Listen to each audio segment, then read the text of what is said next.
지표는 굉장히 좋습니다. 문제는 뭐냐면 실제는 모르는 거 아니야? 미국의 서민들이 이렇게 어려웠어? 그분들이 울부짖어요. 우리 너무 어렵습니다. 미국에는 300개 정도의 중소은행들은 파산할 가능성이 높다는 게 현재의 생각이고, 자, 한쪽에서는 돈을 주는데 한쪽에서는 돈이 내니까 물가가 잡히질 않는 거예요. 아마 연봉 1억 정도면 아예 생활이 안 된다라고 보시면 되고요. 지금부터 올해까지가 가장 피크일 가능성이 높다. 지표는 굉장히 좋습니다. 3월 연준 회의를 놓고 보면 올해 미국 경제 성장률 전망치를 기존의 1.4에서 2.1로 올렸거든요. 이렇게 보면 뭐 화랑이다 이렇게 말씀드릴 수는 없지만 미국 경제가 그래도 참 괜찮다. 이렇게 말씀을 드릴 수 있을 것 같습니다. 문제는 뭐냐면 지표는 상당히 좋거든요. 그런데 실제 가보면 이 격차가 되게 큰 것 같아요.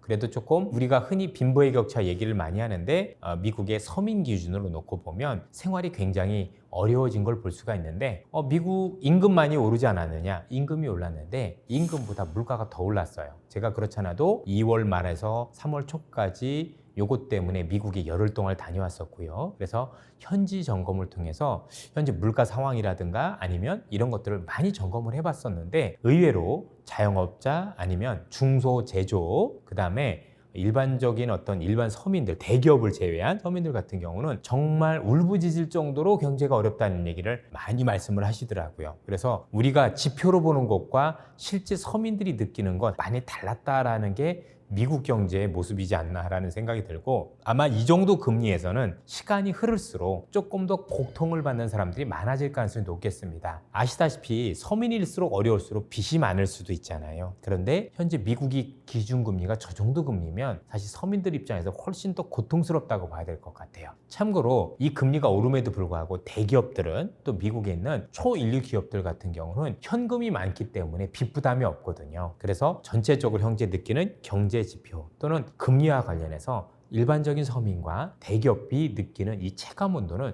거의 극과 극이다. 그런데 우리가 아는 것처럼 대부분 지표는 그래도 서민보다는 대기업 중심으로 많이 나오는 경향들이 있으니 이것만 넣어보면 굉장히 좋은 것처럼 많이 생각을 하지 않느냐라는 생각이 듭니다. 이것과 관련해서 최근에 연준에서 공청회가 있었어요. 즉 FOMC 있고 나서 곧바로 제롬 파월 의장하고 미셸 버우만이라는 매파 이 두 분하고 서민들이죠, 그렇죠? 6분의 패널들이 모이셔서 뭐 제가 본 간호사도 계셨던 것 같고 제조업하시는 분들이 있고 이거를 경제를 직접 듣는. 왜냐하면 시장에서는 이런 얘기가 많았거든요. 야, 연준 니네들 지표만 보고 한다는데 실제는 모르는 거 아니야? 이런 비판들이 있어서 이런 FRB 리스닝이라는 이런 어떤 게 나오고 있고요. 그걸 2시간 동안 전국에 생중계를 해줬어요. 들어보시면은요 놀랍니다. 미국의 서민들이 이렇게 어려웠어? 그분들이 울부짖어요. 우리 너무 어렵습니다. 얘기를 한다는 얘기죠. 그래서 미국 경기는 지표상으로 좋아 보이나 실제 들어가면 골문 곳이 굉장히 많다. 피부적으로 느끼는 것들은 서민과 있는 분들의 차이가 굉장히 크다. 이렇게 귀결을 낼 수 있을 것 같습니다. 상업용 부동산 갈수록 안 좋아지고 있습니다. 상업용 부동산이라고 통칭할 수는 없고 상업용 부동산이 여러 분야가 있어요. 오피스라는 게 있고 아파트라는 게 있고 또 산업용 공장이 있고 또 여러 가지 리테일 뭐 상점 이런 것들이 쭉 나눠져 있는데요. 제일 문제가 되는 게 오피스입니다. 왜냐면 지난 2022년 고점 기준으로 해서 상업용 부동산이 한 16%에서 17% 정도 하락을 했는데 우리가 오피스가 39% 하락을 했어요. 그러니까 여기가 제일 문제고 나머지는 하락폭이 그 정도는 안 됩니다. 그래서 오피스가 제일 많이 문제가 되고 있다는 게 핵심적인 부분이 될 것 같고요. 이 오피스가 계속해서 문제가 되고 있는 건 경제적인 요인보다는 사실 사회 문화적인 변화가 가장 컸다라고 봐야 됩니다. 첫 번째 사회 문화적 변화는 뭐냐면 재테크 근무죠. 우리나라는 이 정도가 아닌데 미국은 하이브리드 근무 또는 재테크 근무가 절반이나 됩니다. 이렇게 한번 생각을 해보십시오. 우리 지금 촬영 장소도 굉장히 큰 오피스잖아요. 그러면 이 오피스가 텅 비면 1층에 있는 커피숍부터 아무도 안 가겠죠. 이런 식이에요. 단순히 오피스만 비는 게 아니라 이 옆에 있는 음식점, 커피숍, 뭐 미장원도 있을 거고 여러 가지가 있을 텐데 다 같이 장사가 안 되는 개념이 되다 보니까 훨씬 더 확산적 개념으로 이 재테크 근무에 따른 부작용이 컸다라고 볼 수가 있을 것 같고, 두 번째는 쇼핑 문화의 변화입니다. 무슨 얘기냐면 미국인들도 요즘 변했습니다. 백화점 가서 입어보고 어떤 옷인지 보고 주문은 테무나 아니면 아마존으로 하는 거죠. 주로 아마존으로 많이 하겠죠. 이러다 보니까 당연히 어렵죠. 제가 실제 갔었던 샌프란시스코 지역에서 굉장히 큰 백화점 중에 하나가 메이시스 백화점이라고 있는데 역사와 전통을 자랑하는 랜드마크 중에 하나인데 이번 달을 기준으로 철수를 합니다. 아마 제가 거의 마지막으로 가본 한국이지 않을까라는 생각. 전 거기서 옷을 한번 일부러 샀어요. 그래서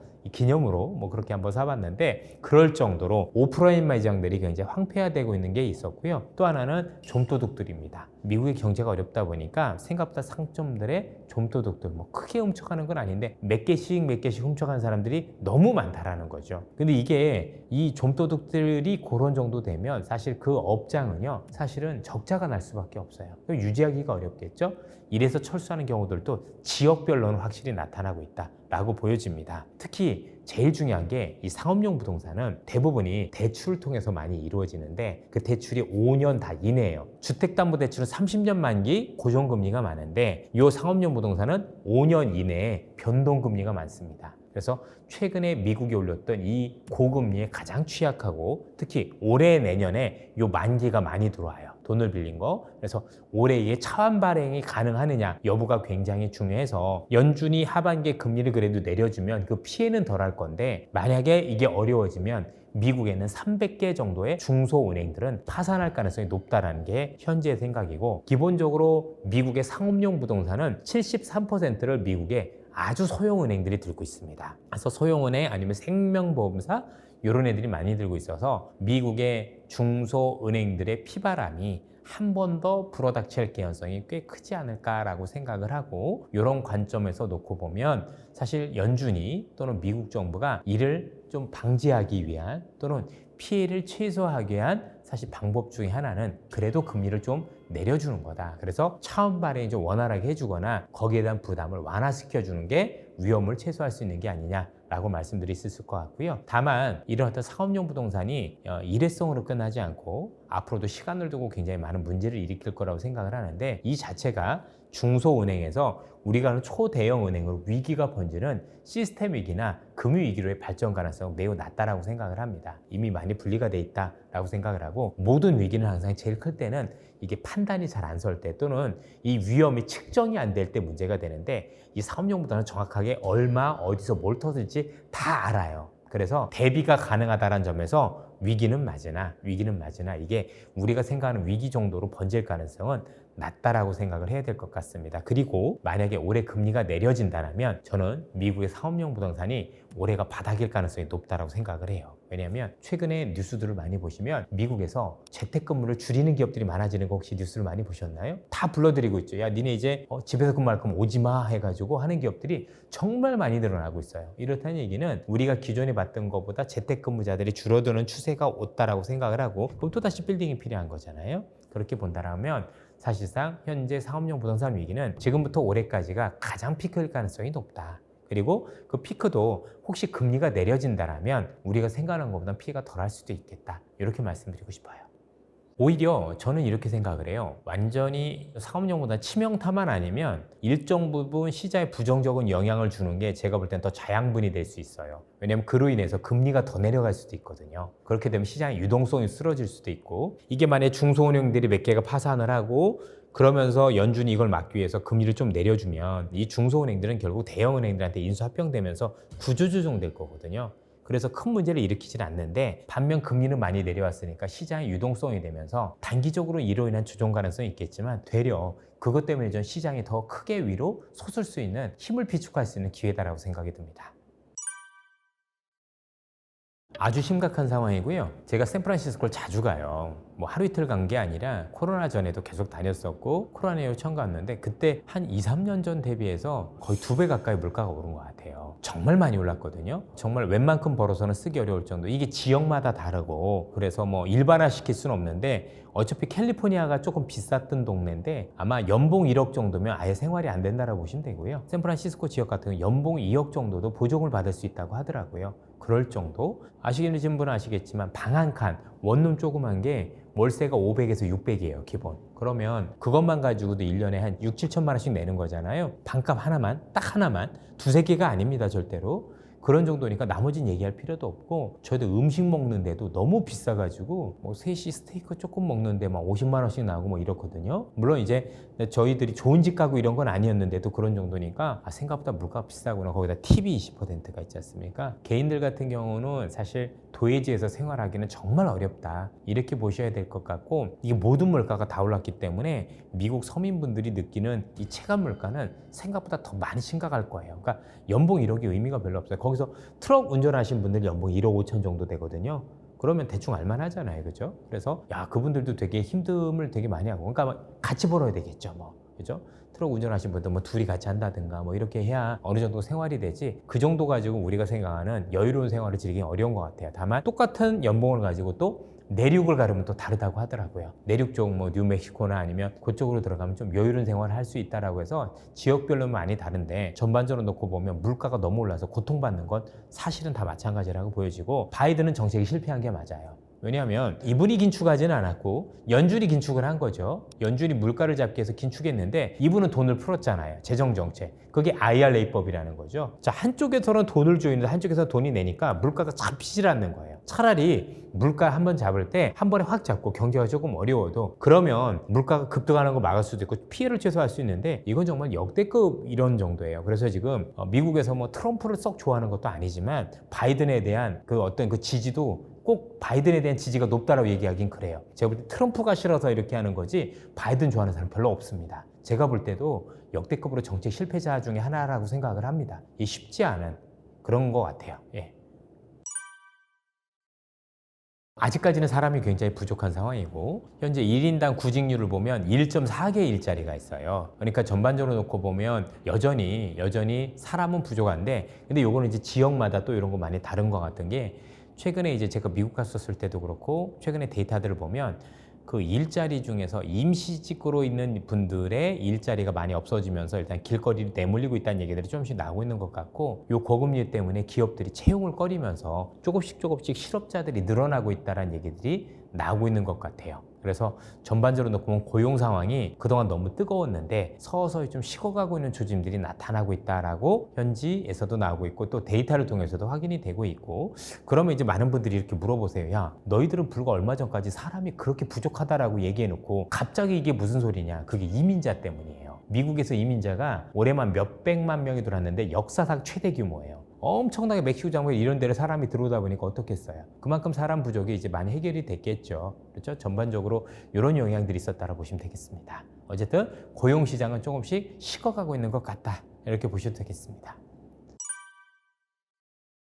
최근엔 좀 재미있는 현상들이 뭐냐면 제롬 파월 의장을 비롯해서 몇몇 위원들은 현재 6월에 금리 인하 의사를 비췄는데 이게 지금 내부에서도 갈등이 굉장히 많아요. 최근에 그래서 제가 이 기사들을 모아보니까 아주 저명한 분들이 있는데 전연준 부의장도 지금 금리 인하 올해 하면 안 된다는 얘기를 하고 있고 로렌스 서머스 하버드대 교수 있죠. 전 재무장관이었던 이분도 올해 금리 인하 하면 안 된다. 벵가드도 똑같은 얘기를 하고 있고요. 또 이제 연준에서 투표권을 가지고 있는 분 중에서 라파엘 버스텍이라고 애틀란타 연은 총재가 있어요. 이분이 올해 금리를 본인은 지난번에 2번이라고 했는데 이번에 1번이다라고 해서 6월이 아니겠죠. 올해 1번 한다면 이렇게 얘기를 한다면 연준 의장은 6월에 대한 의사를 확실히 비췄어요. 그래서 향후에 저희들이 그래서 이걸 좀 봐야 될 텐데 6월 금리 인하를 가지고 사실 우리뿐만이 아니라 연준 내에서도 지금 둘로 분열돼서 10대 9로 그죠? 거의 절반에 가까운 사람들이 6월이다 아니다라고 얘기를 하고 있어서 뭐 이분들도 싸우고 있는데 우리가 정확하게 6월이다 말씀을 드리긴 그렇지만 그만큼 지금 하면 안 된다 쪽은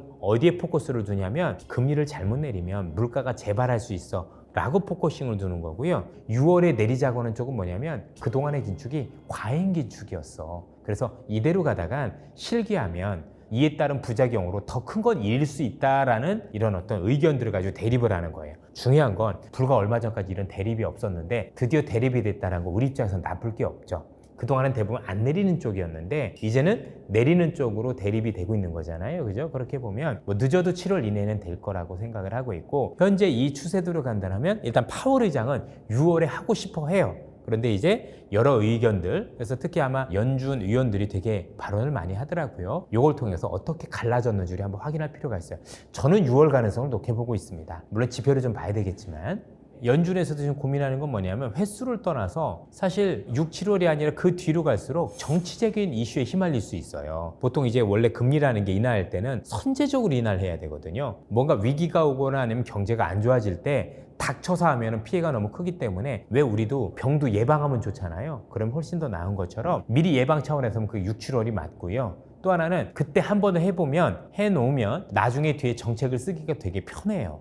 근데 그러지 않고 너무 뒤로 가면 11월 5일에 미국 대통령 선거인데 그 근처에 가서 하면 할수록 그죠? 아, 너는 바이든 편이야 뭐 이런 어떤 이슈가 있을 거고 정치적인 오명을 쓸 수도 있기 때문에 사실상 뒤로 갈수록 훨씬 더 연준이 정책을 결정하기 어려울 수밖에 없는 입장이 아닌가. 그런 차원에서 놓고 보면 원래 정책이라는 게 선제적으로 대응을 해야 되는 거고, 두 번째 우리 선거가 있어서 정치적인 어떤 잡음을 피하기 위해서는 제가 보기에는 그래도 조금 더 앞당기는 게 맞지 않느냐. 물론 지표가 확실히 돼야 되겠죠. 그렇다고 일부러 앞당길 건 아닌데 지금 전체적으로 돌아가는 어떤 지표라든가 상황을 놓고 봤었을 때는 6, 7월 정도가 제일 무난해 보입니다. 이 금리 인하를 할 때 금리 인하를 왜 하지라는 이유가 되게 중요해요. 예를 들어서 6월에 금리 인하를 한다고 하겠습니다. 근데 이 6월에 금리 인하에 대한 이유가 경제는 좋은데 물가가 안정돼서 그러면 주가가 많이 올라요. 근데 반면에 최근에 경제가 좀 둔화되고 있는 것 같아.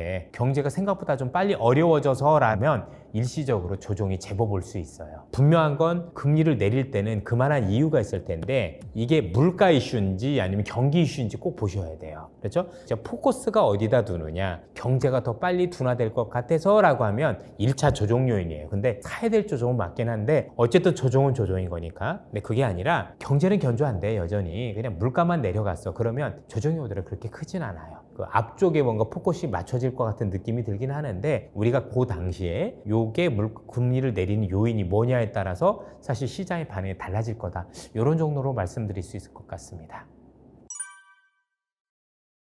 한국 시장의 방향성을 주도하는 건 외국인이에요. 내국인들이 아니고. 그래서 외국인들이 방향성에 따라서 안타까운 현실이긴 한데 사실인 겁니다. 올해도 아시겠지만 주식시장 1월부터 올라올 때 외국인이 13조나 사서 그런 거지 결국 개인들이 사서 올라온 시장이 아니에요. 그렇죠? 그래서 우리가 최소한 아직까지는 외국인들에 의해서 방향성이 결정된다는 데 대해서 이견을 달 필요는 없다라고 생각을 하고 있고요. 사실 미국 시장이 위험해지면 외국인들도 돈을 빼겠죠. 그렇지 않겠습니까? 그런 측면에서 바라볼 필요가 있는데 제가 보기에는 아까 말씀드린 그런 금리 인하 정도 가지고 외국인들이 마음을 바꿀 것 같지는 않습니다. 오히려 기회를 이용하지 않을까라는 생각이 들고 미국 시장에서도 지금 조정만 기다리고 그러니까 우리 표현으로 하면 감이 떨어지길 바라는 돈이 6조 달러나 돼요. 이게 진짜 역사상 제일 많은 돈들이 조정만 와라 기다리고 있거든요. 그렇게 보면 실제 조정이 올 수는 있겠죠. 많이 올랐으니까. 근데 온다고 해도 그 폭도 그렇지만 기간도 그렇게 길 것 같지는 않아요.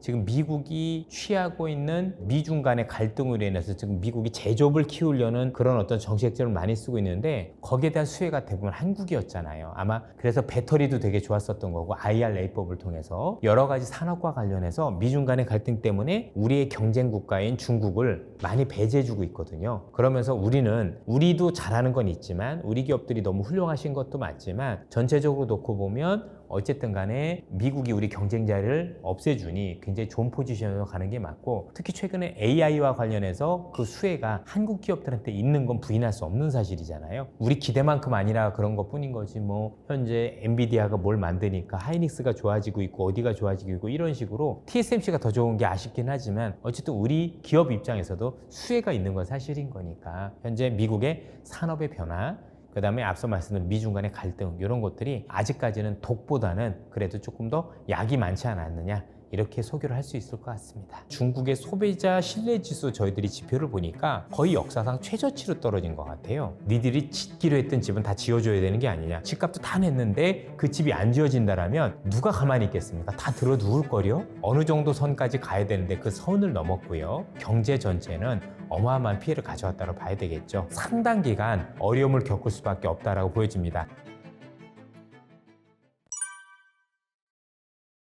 중국 경제 같은 경우는 여러 가지 요인으로 인해서 굉장히 어려운 상황에 놓여 있는 게 사실입니다. 먼저 미중 간의 갈등 때문에 수출이 굉장히 어려워지고 있고 이러한 점들은 앞으로도 지속될 가능성이 높다라고 봐야 되겠습니다. 두 번째로는 중국 내부의 문제인데 중국 정부의 정책 자체가 공동부유라고 보통 얘기하죠. 이런 정책, 여기에다가 몇 년 전부터 부동산에 대한 엄청난 구조조정을 단행했는데 이 구조조정이 너무 심했습니다. 원래 정책적으로 보면 어느 정도 선까지 가야 되는데 그 선을 넘었고요. 그러면서 중국 경제의 내상이 굉장히 커졌고 부동산 시장도 굉장히 어려움에 처했다. 이렇게 보셔도 될 것 같습니다. 마지막으로는 잘 아시다시피 코로나 때 역시 정책을 잘못 썼다라고 봐야 될 것 같습니다. 전반적으로 각국이 취했었던 정책과는 다르게 너무 폐쇄적인 정책을 썼고 이러한 요인들이 코로나를 효과를 막았는지는 모르겠지만 경제 전체는 어마어마한 피해를 가져왔다고 봐야 되겠죠. 다른 국가들 같은 경우는 경제가 어려웠을 때 특히 코로나 때 보조금도 줬는데 중국 같은 경우는 그런 것도 없었거든요. 그래서 결국에 이렇게 모든 경제가 정지되면서 많은 상점들이 문을 닫았고 서민들이 어려워지는 형식이 됐던 게 중국 경제의 현재 상황이었다라고 볼 수가 있을 것 같습니다. 특히 지난 연말까지 굉장히 힘든 시기를 보냈는데 잘 아시다시피 중국 정부는 지난 가을 이상부터 이러한 어떤 위기에 대한 위험을 감지를 하고 적극적으로 구조조정보다는 경기 부양으로 정책을 선호했었습니다. 그런데 문제는 여러 가지 부분에서 이 정책 선회가 문제를 일으켰는데요. 첫 번째는 아픈 데는 부동산인데 다른 쪽을 치유하다 보니까 실제적으로 중국 경제가 나아지는데 굉장히 큰 도움이 되지 않았던 부분도 있었고요. 두 번째는 정책 자체가 굉장히 시장의 기대에 비해서는 함량 미달이었었습니다. 이러다 보니 중국 인민들 입장에서 투자 심리가 굉장히 얼어붙었고 우리가 아는 소비 심리도 얼어붙었는데 아마도 중국의 소비자 신뢰지수 저희들이 지표를 보니까 거의 역사상 최저치로 떨어진 것 같아요. 이런 것들을 봤었을 때 굉장히 정책에 대한 오판이 있었다라고 판단해 보시면 될 것 같은데 연말로 돌아서면서 이런 어떤 정책들이 사실은 이제 진짜 우리가 생각하는 그런 방향으로 바뀌기 시작했습니다. 그리고 이렇게 바뀌게 된 계기는 사실 스스로 정신 차렸다라기보다는 너무 경제가 어려워지고 주식시장도 너무 급락을 하니까 아마도 왜 그러느냐 이유를 찾아보니 이제 정확하게 알게 된 것 같습니다. 그래서 이제 부동산과 관련된 정조준된 정책, 예를 들어서 중국이 최근에 금리를 내렸었죠. LPR이라고 불리는 대출 우대금리를 내렸는데요. 이 우대금리 중에서 5년물만 인하를 했습니다. 이 5년물이 주택담보대출 금리입니다. 1년물을 했어도 되거든요. 이 얘기는 뭐냐면 내가 부동산이 어려운 걸 알고 부동산을 살리기 위해서 정말 맞춤형 정책을 쓰고 있다는 걸 시장에 알리기 위함이라고 보시면 되겠습니다. 적절한 정책이라고 보여집니다. 여기에다가 잘 아시다시피 최근 전인대라고 있었습니다. 전국 인민대표회의에서 내놓은 어떤 정책 자체는 사실 시장의 기대에는 약간 못 미치는 건 사실이지만 그래도 우려할 정도는 아니고 경기 성장을 이끄는 데는 문제가 없다라고 판단을 하고 있습니다.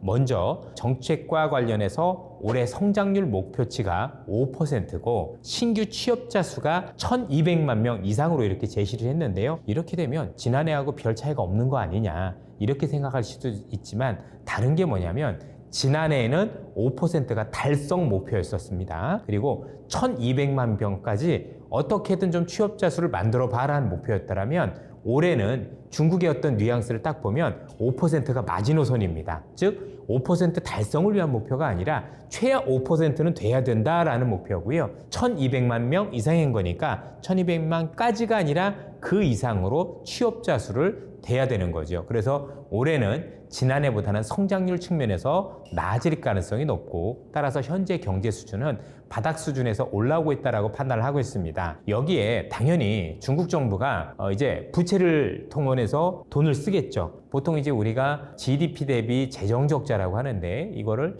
그래도 올해 굉장히 좀 많이 쓰지 않을까라고 생각을 했는데 지난해와 비슷한 GDP 대비 3.0%를 얘기를 했습니다. 이렇게 되면 정부가 돈을 많이 쓰는 게 아닌데 그럼 어떻게 경기를 살릴 수 있어? 이렇게 말씀을 많이 하시는데요.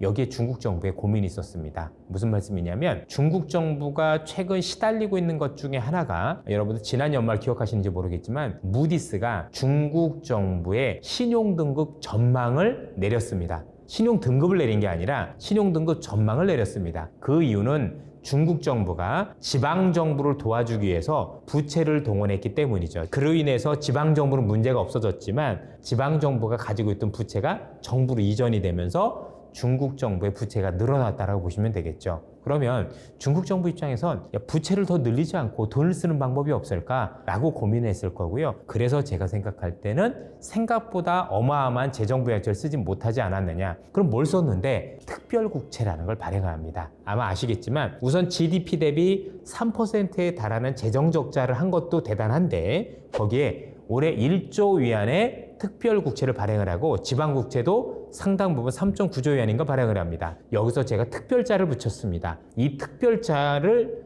붙인 국채 같은 경우는 정부의 부채로 잡히지 않고 기금 형식으로 되기 때문에 정부의 부채를 증가시키지 않으면서 사실상 경기 부양을 하는 효과가 있다. 그러니까 중국 정부가 경기 부양을 해야 되는 당위성도 잘 알고 있었고 또 우리가 알고 있는 중국 정부의 부채를 늘리지 않는 방안을 찾다 보니 이런 묘수를 찾은 거 아닌가라는 생각이 드는데 당연히 이런 묘수를 찾다 보니 기대만큼은 덜 할 수 있겠지만 어쨌든 중국 경기를 살리고 현 수준보다는 성장을 하는 데는 큰 무리가 없어 보인다라고 말씀을 드릴 수 있겠습니다.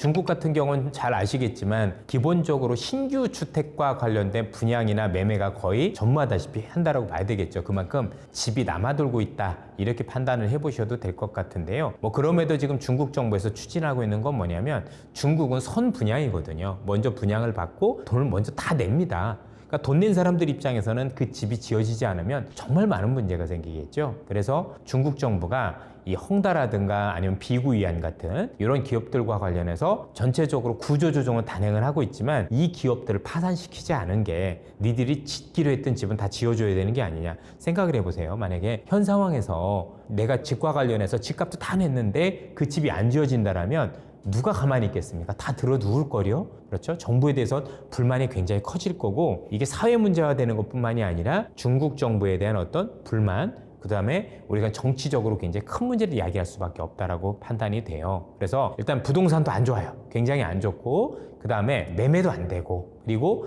중국 같은 경우는 집을 지을 때 집 골조만 짓고 나머지 인테리어는 다 우리가 해야 돼요. 샤시부터 시작해서 가구 아니면 페인트칠까지 전부 다 스스로 해야 되거든요. 그러다 보니까 중국에 있는 인테리어라든가 아니면 건자재 당연히 집이 이사가야 뭐 TV도 바꿀 거고 뭐 냉장고도 바꿀 거 아닙니까? 이게 연결돼서 같이 안 좋은 상황이다라고 보시면 되는데 재밌는 건 뭐냐면 이쪽만 안 좋고 다른 소비는 또 다 좋아요. 생각보다 좋아지고 있고 그래서 아주 특이한 상황이 벌어지고 있다라고 보시면 되고 현재 중국 주택시장과 관련한 부분은 아마도 상당 기간 어려움을 겪을 수밖에 없다라고 보여집니다. 다만 요건 꼭 기억해 주셨으면 좋겠는 게 중국의 주택시장은 기존 주택과 신규 주택이 같이 있는데 이 부분은 지금 신규 주택과 관련해서 이런 현상이 일어나고 있고 우리가 알고 있는 기존 주택에서는 대도시 중심으로는 일부 매매가 일어나기 시작을 했고 또 저가 매수도 일어나기 시작했다는 점에서 조금 더 차별해서 보실 필요가 있겠습니다. 제가 가보니까 이전보다는 많이 공실들이 많아진 건 사실인 게 전반적으로 중국에서 장사를 하시는 분들이라든가 아니면 오피스에 있는 사업들이 많이 이전보다 축소가 되다 보니까 전반적으로 많이 비는 건 사실인 것 같아요. 근데 뭐 지금 빌딩들 특히 오피스가 이렇게 공실로 가는 거는 중국만의 문제는 아닌 것 같고 뭐 유럽에서도 특히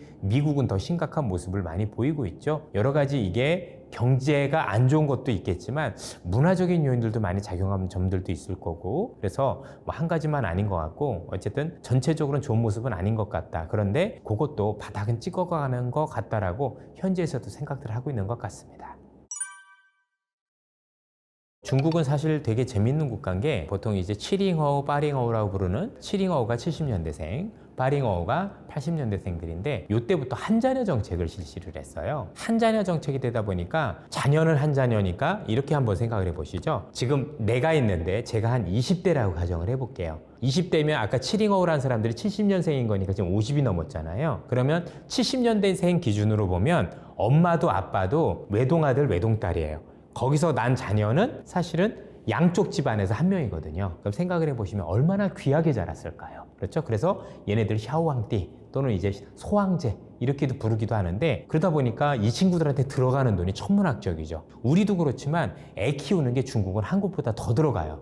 훨씬 더 기우게 키우니까. 그리고 경쟁도 심한 것도 사실이고 세상이 많이 변해서 이제는 나도 편하게 살고 싶지 않나요? 그죠? 세상을 즐기기도 쉽기도 하고 그러다 보니까 중국 젊은 층 기준으로 정말 돈이 있지 않으면 아기를 낳아서 내가 뭔가 키우겠다는 생각들이 굉장히 쉽지 않은 것 같아요. 우리랑 많은 비슷한 모습들이 보이면서 애들이 많이 줄어드는 건 사실이고 요건 우리나라도 그렇고 중국도 그렇고 굉장히 큰 사회적 문제로 현재 대두가 많이 되고 있는 상황입니다. 당연히 그래서 중국 정부도 최근에는 한자녀 정책을 폐지를 하고 2명, 3명 낳을 수 있는 정책을 쓰고 있지만 이미 사회적으로 많은 젊은 친구들이 사실은 애를 갖겠다는 생각을 안 가지고 있는 일단은 낳아서 너무 키우기도 힘들고 일단 내 생활도 힘든 거죠. 사실 한국인들도 되게 힘드시겠지만 중국 상하이나 이런 대도시들 가보면은요 이 생활비 들어가는 게 굉장히 커요. 물가가 굉장히 높은 거죠. 근데 이에 비해서 벌이가 옛날만큼 안 되다 보니까 사실 뭐 집이 없으면 결혼을 못 한다 이런 얘기도 나올 정도니까 사실 뭐 거기에서 애를 낳고 뭘 하겠다라고 생각하기가 쉽진 않은 것 같아요. 그래서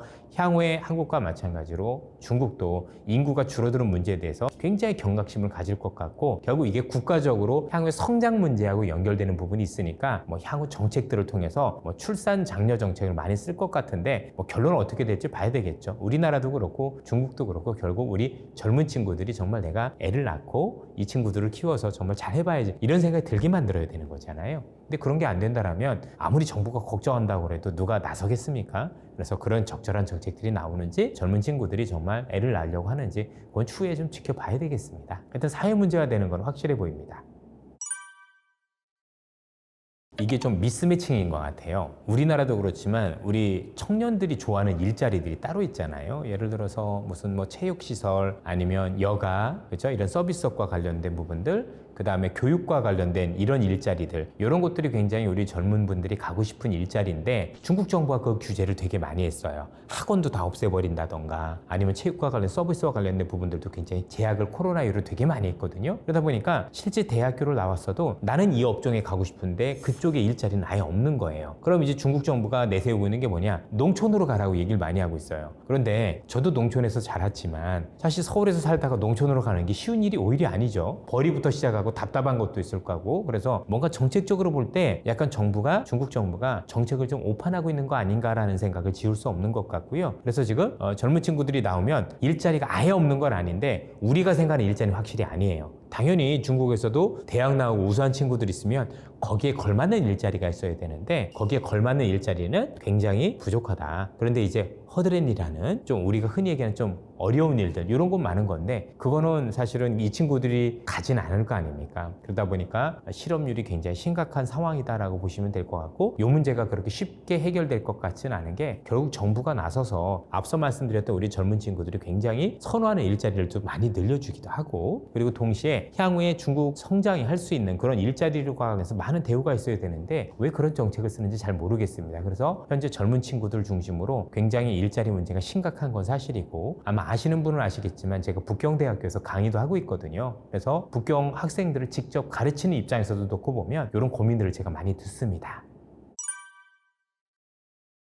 먼저 일본과 관련해서 우리가 왜 잃어버린 30년이 되었는지 고민을 해볼 필요가 있는 게 먼저 가장 중요했던 점은 뭐냐면 중국과 비슷하게 일본도 이제 부동산은 많이 빠진 건 맞는데 일본이 굉장히 30년 이상 갔던 가장 큰 문제 원인은 뭐냐면 정책 미스가 굉장히 컸어요. 쉽게 얘기해서 제가 졸업 논문이 일본에 잃어버린 10년이었거든요. 그래서 일본이 왜 10년 동안 저렇게 되나 그게 지금 30년이 넘은 거잖아요. 썼을 때 되게 웃긴 게 뭐냐면 일본인들 특성이 잘 안 바뀌어요. 굉장히 잘 안 바뀌는 특성이 있어요. 그러다 보니까 일본 정부가 지난 부동산이 굉장히 올랐을 때 그 앞에 30년을 보면 엄청나게 고도 성장을 했거든요. 고도 성장을 하다 보니까 경제가 조금만 어려워도 너무 좋아질 거라고 생각을 하고 굉장히 화랑일 거라고 생각을 하고 정책을 함량 미달로 사실 정책을 썼어요. 즉 정말 크게 부동산이 어려워졌으면 어려워진 만큼 조금 더 과감하고 아니면 조금 더 정책을 적극적으로 써야 되는 게 일본이었었는데 일본이 30년간 그러지 않았어요. 그러다가 아베노믹스 들어서 이게 바뀌기 시작을 한 거예요.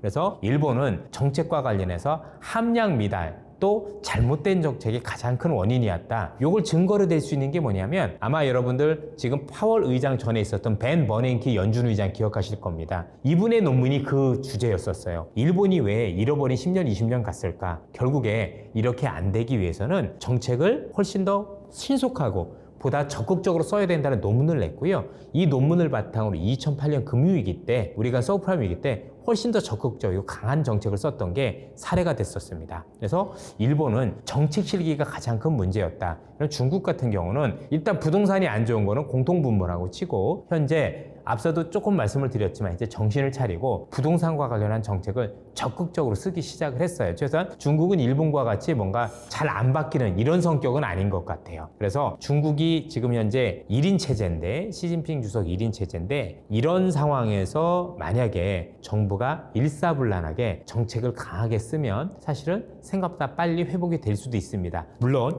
여기서 생각보다 빠른 것도 5년이나 10년 정도는 잡아야 됩니다. 부동산이 망가지면 사실 1, 2년 내에 원위치 되기는 어렵고, 잘 정책을 쓴다고 하더라도 빠르면 5년, 아니면 조금 길면 10년까지도 걸리는 부분이 있는데, 지금 뭐 앞서 말씀드린 최근 LPR 금리, 즉 대출금리 5년물 내리고 이러는 거 보면 문제의 심각성은 아닌 것 같고, 그래서 여기에 대한 구조조정을 제대로 단행하고 있는 거 보면 제가 볼 때 일본처럼 30년까지 갈 것 같지는 않다. 그래서 중국은 일본과는 다른 길을 걷고 있다라고 보시면 되고, 다만 어쨌든 부동산 회복이 굉장히 느리니 향후에 중국이 성장할 때 이 부동산 분야가 지속적으로 발목을 잡을 가능성에 대해서는 우리가 인지를 충분히 해야 될 것 같습니다.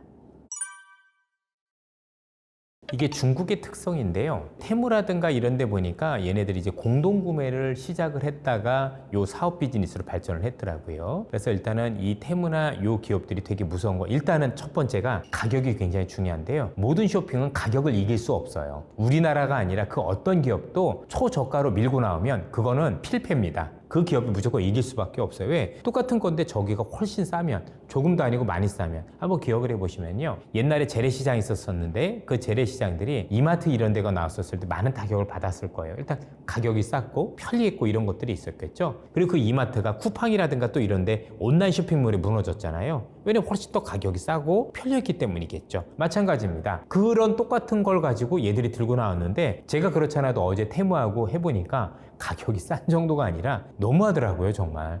웬만한 것들이 뭐 몇만 원짜리가 뭐 1,000원, 2,000원 이렇게 파는 것들도 있고, 여러 가지 면에서 굉장히 큰 의미가 있다고 생각하는데, 첫 번째는 이 기업들이 이게 가능했던 가장 큰 이유 중에 하나는 뭐냐면 바잉 파워라고 보통 그러죠. 이렇게 한번 생각을 해보세요. 같은 건데 13억이 공동구매를 하는 거 같고 4천만이 공동구매를 하면 누가 이길까요? 더 많이 사는 사람들이 훨씬 더 싼 가격에 기업들한테 물건을 받을 수 있잖아요. 이런 장점이 있습니다. 물론 이 테무나 이런 애들 같은 경우는 우리가 하는 방식과는 좀 다르게 이 테무가 기업들과 관련해서 협상을 할 때 가격 결정권을 테무가 가집니다. 대부분 우리나라 기업들 같은 경우는 뭐냐면 우리나라의 그 온라인 쇼핑몰이 가격 경쟁력을 갖는 게 아니라, 우리나라 온라인 쇼핑몰은 이게 쇼핑몰만 열어준 거죠. 몰만 열어주고 여러 기업들이 입점을 해서 서로 경쟁하는 시스템이라고 보면, 테무 같은 경우는 딱 입찰을 붙여요. 그래서 가장 싸게 가격을 책정한 사람들 걔만 이렇게 선택을 합니다. 그래서 그 가격을 테무가 선정을 하다 보니까 훨씬 더 우리 방식보다도 더 가격을 싸게 할 수 있고 바잉 파워가 있다는 것도 분명하고요. 또 하나는 이 물류와 관련해서 아무래도 한국도 되게 잘하지만 이 조그만 국가에서 하는 것보다 13억 있는 중국에서 물류를 하다 보면 확실히 혁신적인 요소들이 굉장히 많이 늘어난 것도 사실입니다. 향후에 이 기업들 같은 경우가 가짜 문제도 좀 있고 여러 가지 그 정책 문제도 있고 그렇지만, 여기에 대해서 정부가 대응을 하고 있는데 최근에 이 기업들이 거기에 대한 대응을 하는 거 보니까 한 수 더 앞서 나가는 것 같아요. 예컨대 우리가 보통 반품 기간 이런 게 있잖아요. 한국은 보통 한 일주일 정도 되나요? 얘네는 한 달 이상 주고 뭐 이런 식으로 획기적으로 늘리더라고요. 그러니까 정부가 규제를 하니까 어떤 식으로 하냐면, 오케이 알았어, 그럼 내가 거기에 대해서 한국 기업보다 훨씬 더 혜택을 굉장히 많이 줄게, 이렇게 하는 거죠. 왜냐하면 이 쇼핑몰 같은 경우는 초기 선점이 굉장히 중요해요. 그래서 초기에 들어왔을 때 분명히 손해가 나고 있을 거 확실한데, 엄청난 손해를 감수하면서도 사실 점유율을 크게 늘려놓으면 그 다음은 이제 자기 세상이 되는 거잖아요. 그 이전까지는 이런 공세를 계속할 것 같아서 우리 기업들 또는 정부가 이들 기업을 맞서기 위해서 굉장히 노력을 좀 많이 해야 될 것 같아요. 제가 볼 때 쉽지 않은 게임이라고 생각이 들어요. 이게 우리나라만 벌어지는 게 아니라 미국에서도 비슷한 일이 벌어지고 있고 유럽에서도 비슷한 일이 갇혀 벌어지고 있기 때문에 우리 말고도 미국과 유럽이 이 테무나 알리에 대해서 어떤 대응을 하는지 그런 것들을 참고해서 우리 기업들 또는 정부도 보조를 맞춰서 제가 볼 때는 이런 공습에 대비할 필요가 있지 않을까. 사실 나중에 정말 시간이 흘러서 이 테무나 알리가 정말 우리 유통망을 전부 다 장악하면 우리 입장에서 두 가지가 불편해집니다. 첫 번째는 잘 아시겠지만 우리 개인정보가 모조리 다 중국에 넘어가는 이슈가 있을 수 있고요. 두 번째 같은 경우는 결국엔 얘네들이 다 장악하면 그때도 싸게 할까요? 안 그렇잖아요. 그죠? 나밖에 없으면 가격을 올릴 거 아닙니까? 그럼 우리 입장에서 속수무책인 거잖아요. 항상 중요한 건 경쟁이라는 게 있어서 서로 하면서 싸게 주려고 하고 좋은 물건을 주려고 할 때 사실 우리 입장에서는 좋은 건데 어떤 한두 기업이 너무 독점적 구조가 되면 처음에는 싼다라는 이유로 들어왔지만 결과론적으로 꼭 그렇지 않더라라는 걸 우리가 여러 가지 사례를 통해서 봤기 때문에 거기에 대한 대비를 할 필요가 있다라고 생각을 합니다. 이전만큼은 아니다라고 생각을 합니다. 이제 미중 간의 이 갈등이 하루 이틀 얘기는 아닐 것 같고 앞으로도 굉장히 큰 이슈로 자리 잡을 것 같은데 그러면 중국이 이전에는 이런 미중 간의 갈등이 없을 때는 전 세계 시장에 내 마음대로 정말 중국의 저가 물건을 어마어마하게 수출을 했었던 거잖아요. 근데 이제는 미중 간의 갈등이 있기 때문에 최소한 그 관련된 예를 들어서 미국과 유럽과 한국을 비롯해서 이쪽 서방 국가들 같은 경우 중국 어떤 기업들에 대한 규제 또는 제재를 할 가능성이 굉장히 높다라고 보여져요. 이게 미국만 하는 게 아니라 예를 들어서 전기차 하나만 하더라도 IRA법을 통해서 미국만 제재하는 게 아니라 중국에서도 BYD가 들어오고 있는 걸 달갑지 않게 생각하거든요. 중국이 너무 싸게 들어오니까 유럽 차들 입장에서는 굉장히 경쟁력 악화가 되는 거지 않습니까? 그래서 지금 중국 내부로만 보면 중국의 전기차가 사실 공급과잉이거든요. 남아 들어오는데 이 남아 들어온 걸 해소할 수 있는 방법은 수출 통해서 뭔가를 해결을 해야 되고 중국의 기업들 자체가 규모가 크기 때문에 그래야 되는데 중국 기업들에 대해서 각국이 들어오는 걸 달갑지 않게 여기다 보니 사실 경제가 좋아진다라고 해도 아무리 내수를 부르짖는다고 하더라도 그 좋아지는 정도가 이전 수준으로 돌아가기는 저는 쉽지 않을 거다라고 생각은 하고 있습니다. 사실 이런 얘기하면 좀 그렇긴 하지만 각국이 이렇게 중국에 대한 견제를 하는 게 단순히 싸서 견제하는 건 아닙니다. 자, 단순히 싼 게 아니라 너무 불공정 행위가 많은 거죠. 중국 기업들 같은 경우는 중국 정부를 등에 업고 보조금이라든가 각종 혜택을 통해서 수혜를 입는 경우도 많고요. 또 하나는 그럼 우리가 중국에 들어가면 중국 기업과 동등한 경쟁을 하느냐? 아니거든요. 너무 불평등한 경쟁을 하거든요. 앞서도 잠깐 제가 전기차 얘기를 했지만 우리 배터리가 중국 배터리보다 훨씬 우수함에도 불구하고 중국 정부는 우리 배터리 쓰지도 못하게 했어요. 그러면 우리가 알고 있는 호혜평등에 입각을 할 때 미국도 그렇고 유럽도 그렇고 아니 중국은 자기네 국가에서 다른 나라 국가들 물건은 자국 기업들의 경쟁을 위해서 못 쓰게 하면서 다른 국가에서는 쓴다라는 게 말이 되겠습니까? 저는 이에 대한 대비는 똑같이 해줘야 된다고 생각을 합니다. 그렇지 않으면 우리가 죽어요. 제가 우리나라 정부도 그렇고 각국 정부들이 제일 좀 못마땅했던 점은 뭐였냐면 기본적으로 중국이 저렇게 불공정행위로 나오면 우리도 똑같이 하면 됩니다. 괜찮잖아요. 그죠? 뭐 어떡하겠습니까? 왜 괜히 당하고 있는지 전 이해를 할 수가 없었어요. 그렇게 해서 규제를 할 건 하고 그렇게 해야 걔네들도 공정하게 나가자 그러는 거지. 중국은 지금 하는 거 보면 자국에서는 그렇게 견제를 하고 다른 국가에서 이런 일을 하면은 무슨 불공정행위다 제소하겠다 이런 얘기를 해대고 있는 거죠. 누가 좋아하겠습니까? 하여튼 이런 것들 감안을 하면 제가 볼 때는 중국 경제가 이전만큼 좋아질 가능성은 저는 없다 이렇게 생각을 합니다. 사실 정치적인 관계도 있고 여러 가지 이해관계가 있겠지만 정치적으로는 사실은 대립적인 부분이 꽤 있다라고 봐야 되겠죠. 일단은 체제가 다르죠. 우리는 그래도 자본주의 국가고 거기는 공산주의 국가잖아요. 정치적으로 같이 할 수 없다라고 저는 생각을 합니다. 다만 경제적 동반자는 어쩔 수 없는 거죠. 그거는 중국도 한국도 마찬가지라고 봐야 되고요. 또 이거는 미국과 중국도 마찬가지라고 봐야 됩니다. 많은 분들이 중국하고 미국하고 정말 끊을 수밖에 없어. 그러니 우리도 뭐 그러해야 된다라고 생각을 하는데 그렇지도 않은 게요. 만약에 미중 갈등이 극도로 차다면 서로 문을 닫아버리면 예를 들어서 애플하고 테슬라부터 제일 먼저 거덜날 거요. 테슬라 제일 많이 팔리는 데도 중국이고 애플의 아이폰이 제일 많이 팔리는 데 중국이에요. 스타벅스도 그렇지 우리가 아는 나이키도 마찬가지거든요. 그러니까 이게 경제적으로는 일정 부분 떼기 어려운 부분이 없잖아요. 따라 봐야 되는 것 같고요. 우리도 중국과 관련해서는 경제적 우호관계는 유지할 필요가 있다고 생각을 합니다. 다만 제가 중국에 오랫동안 다니면서 느꼈던 건 중국 시장 내에서 중국이 현재 취하고 있는 정책 자체가 자국산 중심으로 국산품 애용을 장려하고 있기 때문에 중국과 한국이 경쟁하는 제품은 앞으로도 우리가 생각보다 밀려날 가능성이 높다라고 봐야 돼요. 그런 측면에서 놓고 보면 우리 기업들이 중국에 들어갈 때는 정말 중국과 관련해서 기술적으로 앞서 있거나 아니면 중국이 하지 못하는 것 정도는 들어가도 되지만 그렇지 않다라면 저는 생산기지나 이런 거를 시간을 두고 다른 국가로 이전하는 게 맞다라고 생각을 합니다. 어쨌든 전체적으로 끊을 수는 없죠. 왜? 반도체 하나만 해도 여전히 가장 큰 시장이 중국이지 않습니까? 그렇죠? 그러면 삼성이나 하이닉스 입장에서도 중국 시장을 그냥 일반적으로 버린다 생각하기가 쉽진 않을 것 같아요. 그래서 이런 것들이 연착륙될 수 있도록 이런 경제적인 관계는 가져갈 필요가 있다 이렇게 생각을 합니다. 이 AI가 해야 되고 하지 말아야 되고가 아니고 안 하면 기업의 생존에 문제가 있을 수 있겠구나라고 위기를 느낄 정도였고 세상에 말도 안 되는 숫자가 나온 이유가 뭐겠어요? 그만큼 기업들이 다급했던 겁니다. 야, 이건 정말 안 하면 큰일 나는구나. 그리고 내가 해야지. 치열한 정도가 아니라 죽기 살기로 달려붙었다라고 생각하시면 되고요. AI의 패권을 둘러싼 헤게모니 싸움은 지속되고 있다 정도로 보셔도 될 것 같습니다.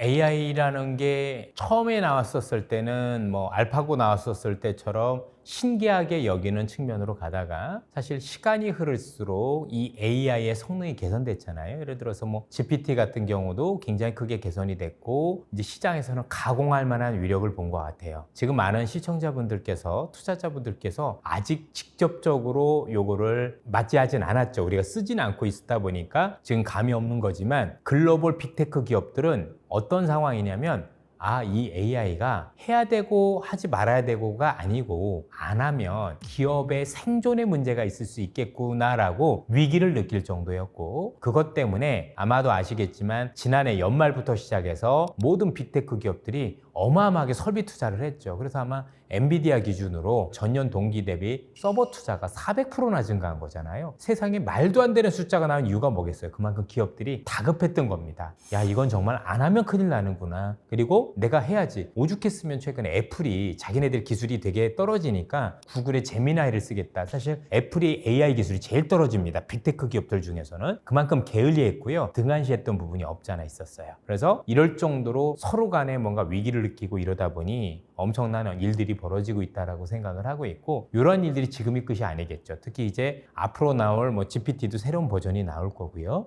이런 상황에서 또 뭐 여러 가지들이 나오겠지만 그런 것들에 대한 성능이 또 우리가 생각하는 것보다 훨씬 더 강하게 나오면 훨씬 더 대단하게 나오면 또 다른 더 많은 일들이 벌어질 것 같습니다. 어쨌든 AI의 패권을 둘러싼 헤게모니 싸움은 지속되고 있다 정도로 보셔도 될 것 같습니다.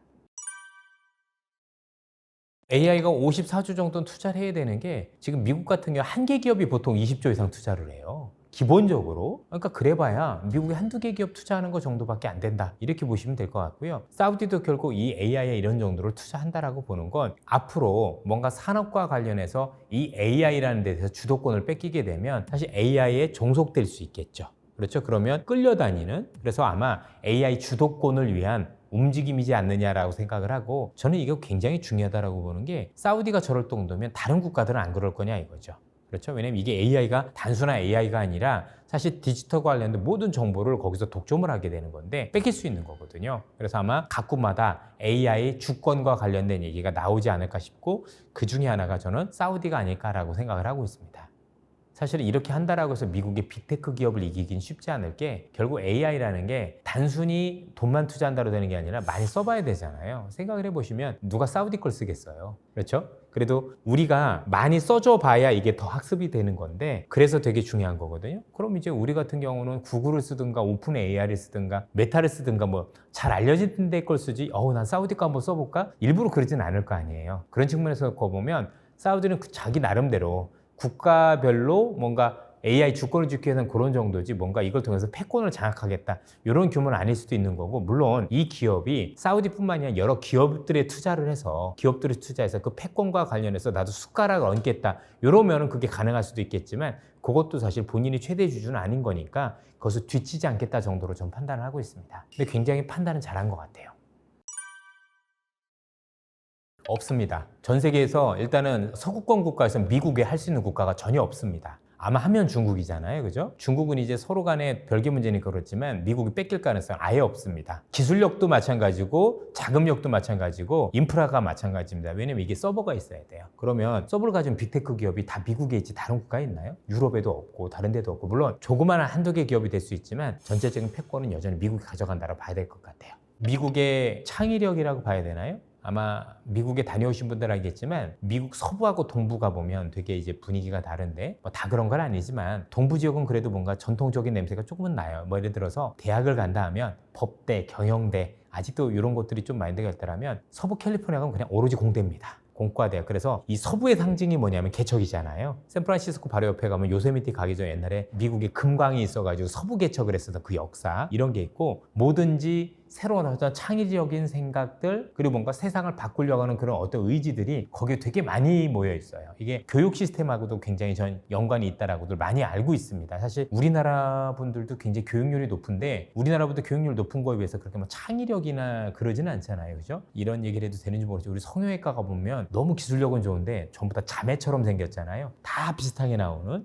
농담이고요. 우리가 암기력이나 이런 건 좋은 것 같은데 창의력이 되게 좋기 위해서는 토론 문화도 많이 있어야 되는 거고 책도 좀 많이 읽고 서로 간의 토론 문화 안에서 뭔가 발달한 이런 게 있어야 되는데 그런 것들은 조금 많이 부족한 건 사실이지 않습니까? 또 하나는 다양한 경험들. 우리 체육 시간 있나요? 있긴 있어도 안 지켜질 거요? 예체능 같은 경우는.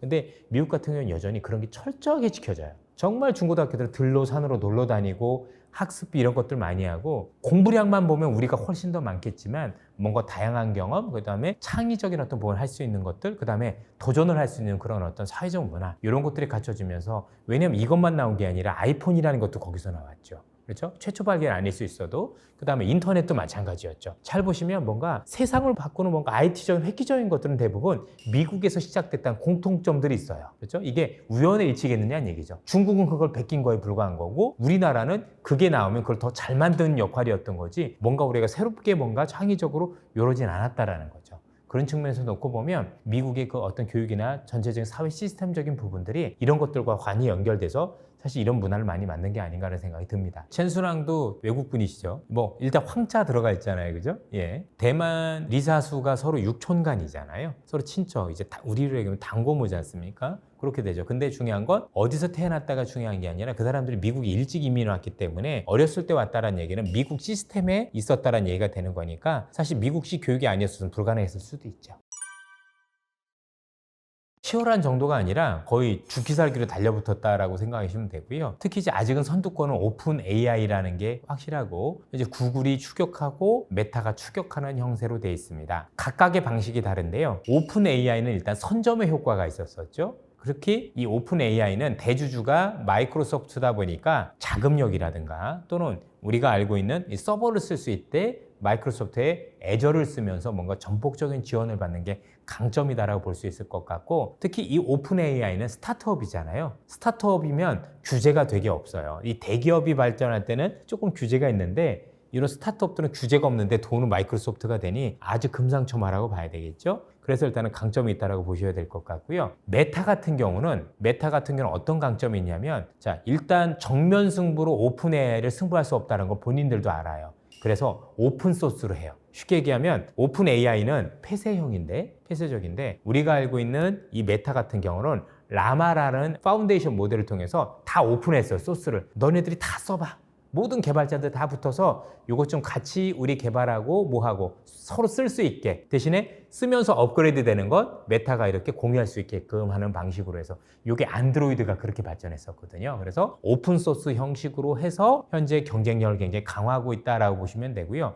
구글은 재밌는 게 원래 이 AI의 원조가 구글이에요. 구글의 딥마인드라고 있는데 이게 알파고를 만드는 거고 그 다음에 현재 오픈 AI가 가지고 있는 기술의 원천도 구글이에요. 구글에서 처음에 AI와 관련된 그런 어떤 트랜스포머라는 엔진을 무료로 배포를 했고 요걸 바탕으로 했었기 때문에 어떻게 보면 구글은 다른 기업들보다 훨씬 더 AI와 관련된 좋은 기술을 많이 가지고 있다라고 현재 보여지는데 안타깝게도 구글 같은 경우는 지금 시장에서 어떤 얘기를 하면 코닥의 저주 이런 얘기를 많이 해요. 왜냐면 잘하는 기업인데 현재 우리가 아는 구글이 하고 있는 요 검색 엔진과 관련된 비즈니스를 버려가면서 해야 되는 부분이 있다 보니까 이게 쉽지 않을 수도 있는 어쨌든 지금 둘이 지금 제미나이하고 그 오픈 AI 챗GPT하고 거의 쌍벽을 이루면서 굉장히 각축전을 벌이고 있는데 어쨌든 전체적인 원천 기술은 구글이 많이 가지고 있다. 그런데 굉장히 도전적인 거는 오픈 AI인데 오픈 AI가 선점을 통해서 약간 비교 우위에 있다. 그리고 오픈 소스를 통해서 메타가 엄청난 맹렬한 추격을 하고 있다라고 보셔도 되겠습니다. 그만큼 이 9천주를 투자하겠다는 얘기는 앞으로 이 AI 시장이 크고 특히 이 AI가 AGI라고 해서 범용 인공지능, 우리로 얘기하면 사람처럼 똑같이 생각할 수 있는 수준의 인공지능이 태어날 거에 대비한 설비를 하자는 얘기인 건데 특히 이게 되게 필요한 게 뭐냐면 지금 엔비디아에서 필요한 이 GPU가 범용 GPU예요. 그냥 우리 표현으로 얘기하면 너무 비싼데 다 쓸 것도 아닌데 그죠? 최적화된 것도 아닌데 전기료도 많이 먹는 거예요. 그래서 뭔가 최적화된 나만의 최적화된 전기도 덜 쓸 수 있으면서 그 정도 GPU가 아닌데 성능을 낼 수 있는 걸 만들기 위한 맞춤형 요구를 하기 위한 건데 전 세계적으로 많을 거니까 그런 얘기를 했다라고 보시면 될 것 같고요. 결국 이 시장이 커질수록 좋아지는 건 삼성하고 TSMC 둘이겠죠. 만들어주는 건 이 기업들일 거니까. 근데 이제 시장에서는 9천조가 다 될 거라고 생각을 안 하는 게 샘 알트먼이 약간 뻥이 심해요. 실제로 미국에서도 그렇게 얘기를 하고 있고요. 그래서 대부분 사람들은 규모가 크긴 할 것 같은데 그거야 3분의 1 정도 되지 않겠느냐라고 말씀 주시는 분들이 많은 게 사실입니다. 당위성은 있고 왜 그렇게 해야 되는지는 설명드렸고 규모는 엄청난 건 맞는데 거기서 조금 줄여서 보자. 이 정도로 말씀을 드릴 수 있을 것 같습니다. 엔비디아가 AI 기업이긴 한데 AI 하드웨어 기업이라는데 칩을 설계하는 기업이긴 하지만 AI가 원활하게 작동할 수 있는 칩을 설계하는 회사인 거잖아요. 근데 진짜 비즈니스 하는 회사는 이쪽이 아닌 거지 않습니까? 아직은 물론 본인들도 한다고는 했는데 전체적으로 향후에 그게 나오겠죠. 그러니까 지금은 그냥 쉽게 엔비디아가 많이 떴고 이 엔비디아 때문에 같이 지금 오르고 있는 게 우리가 슈퍼마이크로 이런 애들인데 그냥 간단하게 현재는 AI가 훨씬 더 좋은 성능을 내기 위한 인프라가 구축 단계에 있는 기업들이 뜨고 있다라고 보시면 돼요. 그러면 더 좋은 인공지능을 만드는 인프라 구축된 이후에는 이제는 그걸 활용해서 새로운 비즈니스를 하는 기업들이 뜨겠죠. 그러니까 앞으로 계속 바뀔 수밖에 없어요. 그러니까 이 기업이 안 된다가 아니라 새로운 것들이 더 나온다는 얘기입니다. 엔비디아 젠슨왕의 지금 최근에 어떤 GPU를 내놓은 걸 보면 이게 될 거라고 생각을 하고 여기에 정말 준비를 많이 했어요. 그러니까 우리나라 배터리 관련 기업들도 지금까지 오기 전까지 이 시장이 올 거라고 생각을 하고 적자를 감수하면서까지 엄청난 투자를 오랫동안 지속하고 기술 개발했던 것처럼 젠슨왕도 10년 이상 했어요. 10년 이상 이게 올 거라고 생각을 하고 여기에 맞춰서 그럼 어떻게 하면 더 효율적으로 AI가 작동할 수 있는지 고민을 하고 어마어마한 노력을 한 끝에 나타난 거지 결국 우연히 발견된 거나 이런 게 아닌 거고 정말 오랜 기간 적자를 감수하고 실제 망할 뻔도 했고요. 그죠? 그러다가 이제 기사회생한 게 비트코인 때문에 오르기도 하고 막 그랬었잖아요. 되게 고비가 많았었어요. 그 고비를 넘기면서 계속해서 기술의 개발을 하고 그러면서 이런 성과를 이뤄냈다고 봐야 될 것 같습니다. 애플이 처음에 미국에서 이 AI 관련해서 뭔가 사업이 클 때, 이 기술이 클 때 대부분 AI 관련해서는 엔지니어들끼리는 서로 소스를 다 오픈을 해요. 그리고 나서 서로 막 논의하고 그러는데 거기서 애플이 스스로 폐쇄적으로 변한 거예요. 그러다 보니까 기술 개발도 안 돼요. 그럼 개발자들 입장에서는 답답하잖아요. 퇴사도 많았고 어떻게 보면 이 기술에 대한 이해가 매우 낮았다. 제가 볼 때 오만했을 가능성이 굉장히 높다라고 제 스스로는 추정을 하고 있는데요. 왜냐면 지금 시리 이런 거 하고 있는데 시리 게임이 안 되거든요. 지금 나오는 오픈 AI 이런 거 보면. 그 정도 가지고는 할 수 있는 게 아니잖아요. 오죽 했으면 자기 게 없으면 지금 구글 걸 갖다 쓰겠어요. 뒤늦은 걸 알고 있는 거죠. 이 정도까지 클 거라고 생각을 안 했던 거 하고 또 하나는 폐쇄적으로 가면서 자기만의 뭔가를 해보려고 했는데 그러다 보니 개발자들이 거길 왜 가겠습니까? 이쪽으로 많이 안 갔겠죠. 그러면서 전반적으로 뭔가 AI에 대한 대처를 잘못한 게 그러니까 시대를 잘못 읽은 것도 같고 대처를 잘못한 것도 현재 전체적으로 좀 많이 뒤처진 원인의 결과가 아닌가라고 추정을 하고 있습니다. 이거 뭐 제 생각이지 뭐 진짜 그런지 아닌지는 좀 봐야 되지 않을까. 전 쉽지 않을 거라고 생각을 해요. 한 번 뒤처지면 그거 쉽지는 않지만 마음의 문을 닫았던 기업이 사실 뒤에 올라온다고 해서 역전한 경우를 저는 본 적은 별로 없어요. 향후 기술은 아무도 모르는 거니까 지켜봐야 되겠지만 저는 그렇진 않다고 봅니다. 이렇게 생각해 보시면 어떻겠습니까? 옛날에 처음에 인터넷 시대 때 시장을 지배했던 공룡과 플랫폼 시대 때 공룡과 AI 시대 때 공룡은 각각 다르다라고 생각을 해요. 옛날에 뭐 인텔 이런 기업들 막 이렇게 마이크로소프트가 대장이었다가 중간에 플랫폼 기업일 땐 구글이 어마어마하게 또 시대를 좌우했었잖아요. 애플하고 그죠? 애플 같은 경우도 자기만의 생태가 있었으니까. 그럼 이제는 또 새로운 AI가 됐는데 이때도 애플이 된다? 전 아니라고 생각을 해요. 새로운 현재 강자가 나타나서 얘들을 밀어내겠죠. 우리 옛날에 휴대폰이라는 게 있었어요. 휴대폰일 때 제일 글로벌 강자가 누구였냐면 모토로라, 그다음에 에릭슨, 노키아였는데 지금 다 없어졌죠. 그리고 나서 애플이 이걸 다 잠식했잖아요. 똑같아요. 애플은 그때 강자예요. 그럼 지금 AI 강자 얘는 아니거든요. 근데 얘가 넘는다? 저는 아니라고 생각해요. 우리가 기술력이 없는 건 아니고요. 우리도 잘할 수 있는 여력이 있는데 문제는 돈과 전력이에요. 무슨 얘기냐면 일단 AI와 관련해서 인프라를 깔 때 잘 구축해 줄 수 있는 산업과 관련된 우리가 강점이 있는데 우리나라 빅테크 기업들이 실력이 없는 게 아니라 일단 돈이 문제예요. AI를 처음에 제대로 된 구동을 하려면 오픈 AI가 7조 들었거든요. 그럼 우리는 지금은 GPU도 더 비싸졌고 성능도 많이 좋아졌기 때문에 그것보다 훨씬 더 많은 비용을 들여야 되잖아요. 우리 기업들이 몇십조 원을 쏟아볼 수 있는 기업이 사실은 없어요. 우리 기업들 같은 몇 조밖에 안 되거든요. 근데 2, 30조 쏟아부은 기업들하고 이게 격차가 있을 수밖에 없지 않을까요? 이 AI는요. 현재 있는 이 LLM 모델의 이 AI는 누가 돈을 더 많이 쓰느냐에 따라 성능이 좌우가 돼요. 실제로 누가 더 많은 데이터를 누가 더 좋은 컴퓨터로 누가 더 돌려받느냐 하거든요. 그런데 돈을 그만큼 덜 들였으면 그만한 성능이 나올 거냐 이거죠. 아마 뭔가 니치마켓에서 역할은 충분히 할 수 있는지 모르겠지만 이 거대 기업을 상대로 부딪힐 수 있는 정도는 전 아니다라고 생각을 해요. 요거는 우리 기업을 비하하는 건 아니고요. 우리 기업들이 실력이 없는 건 아니라고 지금 말씀을 드렸고 돈이 문제예요. 또 하나는 그 돈을 써도 문제잖아요. 썼는데 누가 구글 걸 돌려보려고 그러고 오픈 AI 걸 돌려보려고 하지 우리 걸 돌려보려고 하겠어요. 그렇죠? 그런 측면에서도 이분들도 잘 알지만 나도 할 수 없는 건 아니지만 내가 그 돈 들여서 사람들이 안 쓸 거라 생각하면 쉽게 해서 그걸 할 필요가 없을 수도 있는 상황일 수도 있을 것 같아요. 그래서 전반적인 기술력이나 우리나라에 있는 엔지니어 분들은 너무 훌륭하시고 할 수 있는 역량이 안 되는 건 아니라고 생각돼요. 하지만 자금적인 문제 또 향후 비즈니스 모델과 관련해서 그 빅테크 기업을 상대할 수 쉽지 않을 정도. 그래서 미국도 다 할 수 있는 게 아니라 괜히 매그니피션트 세븐이라는 단어가 나온 게 아니라 그 7개밖에 못 해요. 나머지게 하고 싶어도 그 자금량 이게 안 되는 거예요. 그럼 우리는 그 7개 안에 들어갈 수 있느냐는 얘기죠. 그렇죠? 그런 측면에서 놓고 보면 사실은 어느 정도 답은 정해져 있는 게 아닌가. 그래서 우리 기업들 너무 훌륭했고 기술력도 있고 그렇지만 이 자금력이라든가 아니면 사업 모델 자체가 우리한테 조금 버거운 모델이 아닌가라는 아쉬움이 좀 있습니다. 우리는 이제 비즈니스 모델을 활용을 해야 되겠죠. 일단은 AI가 시스템이 구축될 때 우리의 역할을 할 수 있는 게 일단 좋은 거고 또 하나는 그 파운데이션 모델이 만들어졌었을 때 그래도 우리나라 국민들이나 아니면 사업하시는 분들이 굉장히 창의력이 높다 보니까 그걸 활용해서 뭔가 세상에서 생각지도 못했던 사업을 구상하는 그런 방향으로 나야 되겠죠. 뭐냐면 옛날에 배달의 민족이라는 게 나왔던 것처럼 이런 방식으로 한번 하는 게 어떨까 싶습니다. 또는 이 AI가 무조건 커지기만 하는 게 아니라 일정 수준 가면 그 AI 큰 모델 말고 소형 모델이 있어요. 이걸 활용해서 또 비슷한 성능을 낼 수 있는데 이건 또 한국이 전 세계에서 제일 잘해요. 그래서 아마 그런 측면에서 그 관련 기업들이 나올 수 있지 않을까 싶습니다. 지금까지 이렇게 많이 말씀을 드렸는데요. 제가 말씀드리고 나서도 굉장히 부족함을 많이 느낍니다. 그리고 지금까지 말씀드린 모든 것들은 제 개인적인 생각이기 때문에 실제 여러분들이 생각하신 것과 다를 수도 있을 거고 또 제가 잘못 알게 있는 것도 있을 수 있을 것 같습니다. 좀 많이 꾸짖어 주시고 또 혹시 제가 잘못 알게 있다면 댓글을 통해서 많이 응원을 해주시면 제가 또 나중에 이것과 관련해서 또 많이 고치고 또 성장할 수 있도록 하겠습니다. 많이 경청해 주셔서 고맙습니다. 감사합니다.